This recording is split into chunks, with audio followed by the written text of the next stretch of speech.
Three, two, one.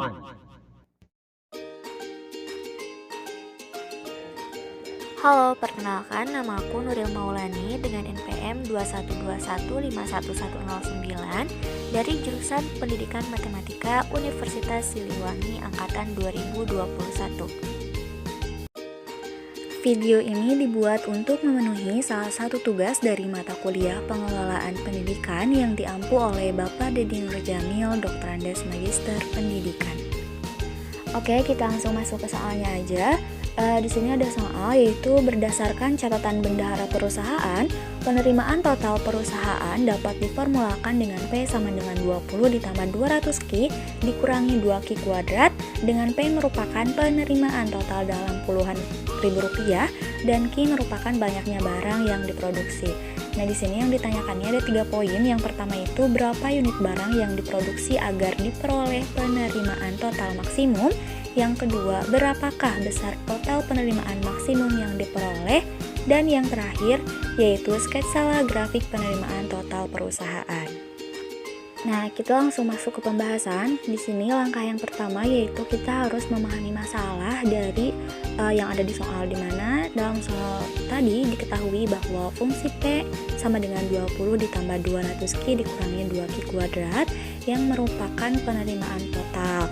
Nah, maka dari fungsi tersebut diperoleh A-nya itu adalah negatif 2, B-nya 200, dan C-nya adalah 20.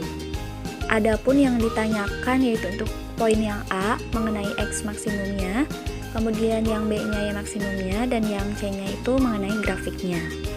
Setelah memahami masalah, kita langsung masuk ke langkah yang kedua yaitu membuat rencana pemecahan masalah. Dimana di sini ada yang pertama itu A sama dengan negatif 2, dimana negatif 2 ini kurang dari 0 dan negatif, maka grafiknya itu akan terbuka ke bawah dan grafik ini memiliki titik puncak maksimum. Kemudian yang kedua, unit barang yang diproduksi agar diperoleh penerimaan total maksimum ditentukan oleh nilai X maksimum, sehingga X maksimumnya rumusnya yaitu negatif B per 2A. Dan yang terakhir yaitu besar total penerimaan maksimum yang diperoleh adalah Y maksimum dengan rumus yaitu Y maksimum sama dengan negatif D per 4A atau sama dengan negatif B kuadrat dikurangi 4AC per 4A.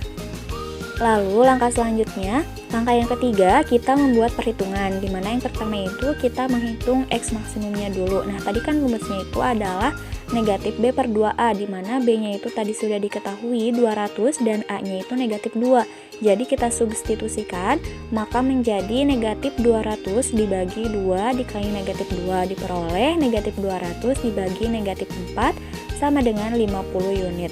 Maka unit barang yang diproduksi agar diperoleh penerimaan total maksimum itu Q-nya sama dengan 50 unit. Nah, untuk yang B, untuk memperoleh Y maksimum, kita bisa mensubstitusikan X maksimum sama dengan 50 ke fungsi P sama dengan 20 ditambah 200Q dikurangi 2Q kuadrat. Jadi kita substitusikan 50-nya itu ke dalam Q, maka diperoleh P sama dengan 20 ditambah 200 dikali 50 dikurangi 2 dikali 50 kuadrat, maka P sama dengan 20 ditambah 10.000 dikurangi 5.000 dan diperoleh P-nya adalah 5.020. Jadi besar total penerimaan maksimum yang diperoleh tercapai ketika Q sama dengan 50 yaitu Rp50.200.000. Dan yang terakhir yang ditanyakan dalam soal tersebut adalah mengenai grafiknya. Karena titik puncaknya itu 50,5020, nah maka bisa dilihat untuk grafiknya itu seperti yang tertera pada layar.